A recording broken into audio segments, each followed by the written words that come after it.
What if the man who once decided who lived and who died at Auschwitz suddenly found himself on his knees, crying like a terrified child and begging strangers to spare his life? Imagine the most feared officer in the entire camp, the one prisoners secretly called the Lord God of Auschwitz, reduced to a sobbing wreck the moment his own turn came. He had sent thousands of innocent people to torture and death without ever losing sleep. Yet when the guards finally came for him on that cold January morning in 1948, every ounce of his power vanished in seconds. This is not just another war story. This is the shocking, never-before-told in this way tale of Maximilian Grabner, the Nazi who ruled Block 11 with iron cruelty, only to die as the ultimate coward. Stay with me until the end, because the final 2 minutes of his life reveal more about the true nature of evil than any history book ever could. Welcome to WW2 Impact. If you care about the real, unfiltered stories of World War II, the ones that actually show how ordinary men became monsters and how justice finally caught up with them, then you are in the right place. Hit subscribe right now and turn on notifications, because today we are going deep into one of the most chilling and ironic endings in the entire Holocaust. Let's begin where the nightmare started for millions of people. September 1, 1939. Just before dawn breaks over the Baltic coast, the German battleship Schleswig-Holstein opens fire on a tiny Polish military post at Westerplatte. The shells explode without warning. Smoke rises fast. The ground trembles. Within hours, German planes are bombing railways, bridges, and cities across Poland. Armored columns pour over the border from 3 sides at once. The world watches in horror as the blitzkrieg machine rolls forward with terrifying speed. But the tanks and dive bombers were only the visible part of the invasion. Right behind the front lines came something even more calculated and deadly. Special security squads carried long lists of names prepared months earlier. Teachers, priests, doctors, lawyers, journalists, university professors, and anyone who might one day lead resistance against the occupation were already marked for elimination. The Nazis did not want to fight an enemy army alone. They wanted to crush the Polish soul before it could fight back. Within days, thousands of civilians were dragged from their homes in the middle of the night. Some were executed immediately in quiet forests. Others were packed into overflowing prisons that had no space left. The German leadership quickly understood they needed a permanent, organized system to deal with this flood of political prisoners. So in May 1940 they created one. 60 kilometers west of Krakow, in the small Polish town the Germans renamed Auschwitz, a new concentration camp was built on the site of old army barracks. At first it was meant only to hold Polish political prisoners. But within 2 short years it grew into the largest and most efficient killing center in human history.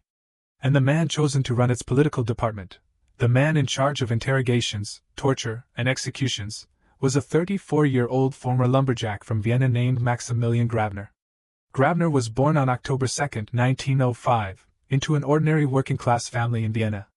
He received only basic schooling and had no special advantages in life. In his early 20s he worked cutting timber in the forests of a country still scarred and broken by the First World War. Austria after 1918 was a place of street fights, mass unemployment, hunger, and a desperate hunger for strong leadership and order. By 1930 Grabner had joined the Austrian police and worked his way up to criminal investigator at Vienna headquarters. He had a steady job, a future, and a normal life waiting for him. Yet he chose to throw all of that away. On August 1, 1932, while the Nazi Party was still illegal in Austria, he joined it anyway. This was not a casual decision made on a whim. It was a calculated choice to align himself with the most extreme and violent political movement of the time. When Germany annexed Austria in the Anschluss of March 1938, men like Grabner celebrated. They finally felt they were on the winning side of history. By September 1938, he had joined both the Gestapo and the SS. After the invasion of Poland in 1939, he was posted to the Gestapo office in occupied Katowice. His job was to identify, interrogate, and eliminate anyone the regime considered dangerous. He was very good at it, dangerously good. In late May 1940 Grabner received the assignment that would define the rest of his life. He was made head of the political department at the brand new Auschwitz Concentration Camp. When he first stepped through the gates, the camp held only about 700 prisoners. By the time he was forced out 3 years later, more than 150,000 human beings had passed through those gates under his direct control. His department kept all prisoner records, hunted down escape attempts, and ran the interrogation rooms. Most importantly, his real bosses were in the Gestapo headquarters outside the camp, which gave him a dangerous level of independence. No one inside Auschwitz could fully control him, and he used that freedom to the absolute limit. The prisoners quickly gave him a nickname they only dared whisper: the Lord God of Auschwitz. It was not spoken with respect. It was spoken with raw, sleepless terror. Grabner decided who would be tortured, who might survive an interrogation, and who would be dragged out to the execution wall in the courtyard between blocks 10 and 11. Block 11 still stands today. From the outside it looks like any other plain barracks building. Inside, its basement contained the infamous bunker, tiny standing cells so narrow that prisoners could barely move, kept in total darkness for days. The camp called these sessions intensified interrogations. In reality they were calculated, sadistic torture. Prisoners were beaten with iron rods. Grabner personally instructed the guards that iron worked better than rubber because it caused more damage. Others were hung upside down, drenched in freezing water, starved, and kept awake for days. Some received up to 75 lashes until their skin split open and flesh tore away from bone. When the questioning finally ended, the bunker clearances began. Prisoners were lined up in the courtyard and shot against the black wall, a wall painted black so the blood would not show. Thousands died at that wall. On one single day, May 27, 1942, 168 prisoners were executed there. Their deaths were officially recorded as typhus or heart failure. The Black Wall remains one of the most haunting and visited places at the Auschwitz Memorial today. One single episode shows Grabner's true character more clearly than anything else. On July 11, 1940, a prisoner named Tadeusz Wijowski became the first person ever to escape successfully from Auschwitz. Grabner's response was immediate and merciless. He ordered all 1,300 remaining prisoners to stand outside in the open for 20 straight hours with no food, no water, and no access to toilets. Then he walked out and spoke to the exhausted, freezing crowd. He told them he was a reasonable man. He even pointed out that he was Austrian, not German, as if that made any difference. Anyone who came forward with information about the escape, he promised, would be personally protected. No punishment. He gave them his word of honor. Some prisoners believed him. They stepped forward not because they had real information, but because they could not stand to watch their fellow inmates suffer any longer in the freezing cold. They acted out of pure human compassion. Grabner had every single one of them beaten, interrogated, and executed anyway. They knew nothing. They had trusted him. He betrayed that trust without a second thought. That moment remains one of the clearest windows into the kind of man Maximilian Grabner really was. By 1942, Auschwitz had changed into something the world had never seen before, a vast industrial factory built for the systematic murder of European Jews. Trains rolled in day and night from every country in Europe. People had been locked inside cattle cars for days without food or water. On the arrival ramp, SS doctors made lightning-fast selections. Those strong enough for slave labor were sent into the camp. The elderly, the sick, small children, and pregnant women were sent straight to the gas chambers. At the original crematorium in the main camp, Grabner sometimes stood in front of groups who were about to be murdered and delivered calm, reassuring speeches. He told them they were only going for a disinfecting shower. He said they would be fed and given work assignments afterward. He used lies as a weapon because panic could cause resistance, and resistance slowed down the killing process. The moment the heavy doors were sealed, pellets of Cyclone B were dropped through vents in the ceiling. Within minutes it was over. Grabner's department then filled out the paperwork. Cause of death, typhus. Heart failure. Natural causes. Thousands of deliberate murders were hidden behind cold bureaucratic language. In September 1942, the Nazi regime rewarded Grabner with the War Merit Cross, second class with swords. They praised him for performing his duties with outstanding excellence. Then came one of the most incredible ironies in the entire story. On November 30, 1943, Grabner was arrested. Not by the Allies. Not by the resistance. He was arrested by the SS itself. An SS judge named Konrad Morgan had been investigating corruption inside the concentration camps. He discovered that Grabner had ordered the unauthorized execution of approximately 2,000 prisoners without proper paperwork. He had also been stealing valuables that belonged to the murdered prisoners, property that officially belonged to the Nazi state. The SS was not punishing him for mass murder.